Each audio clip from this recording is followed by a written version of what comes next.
glad they said something. What's up? Day 12. Pretty boring day. Hardly took any pictures because it'll look the exact same as yesterday's because it was just the same trail. Let me stir my nose. Through the trail, saw a few dirt bikers, some dude shooting guns in like a quarry area, and I split my bag. Bad day, not a good day. Oh well, I got duct tape. So yeah, we're going Norse round 2, and that's all I can report. Pretty boring day. Hello there. Day 13. One day off, being 2 weeks into this. 1,059 meters of climbing. Most of that climbing was in the first 36 kilometers of this ride. It was just just constantly uphill. It was brutal. And I was at like 600 meters of climbing within the first 36 kilometers. It was crazy.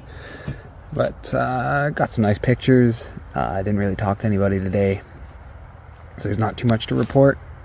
I got to the campsite and found out it was $5 a night if you're a cyclist. In case you didn't know, I'm a cyclist. We got that. There's actually some deer coming in pretty close. Yeah, went for a dip. Ready to eat. That's what we're having tonight. Good stuff, hearty stuff.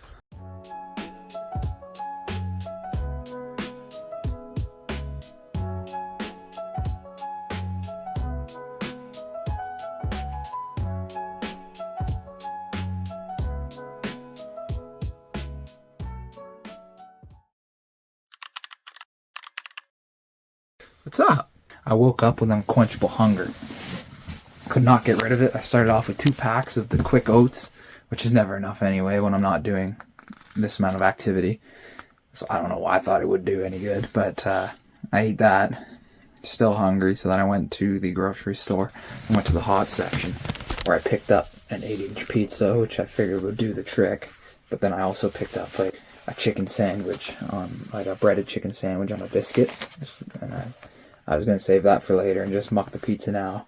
And then picked up a 4-pack of Reese's Pieces for a little snack later as well. Finished the pizza and then moved on to the chicken sandwich and then powered through the Reese's Pieces all in one. I was just so hungry. On my way out of town, I ran into Elliot, another guy riding the Divide. He actually started in Jasper, so he had to, he outdid me. We were heading in the same direction, but we left at different times. He had to restock and whatnot. I stopped in Orvando. Orvando is like a little town that the route goes through. I'll post a picture of like the population and everything. And it's actually featured on like a YouTube documentary that somebody made. It's called I Just Want to Ride. It's actually pretty good. And in that documentary, it shows one of the locals, Kathy, who owns one of the shops there.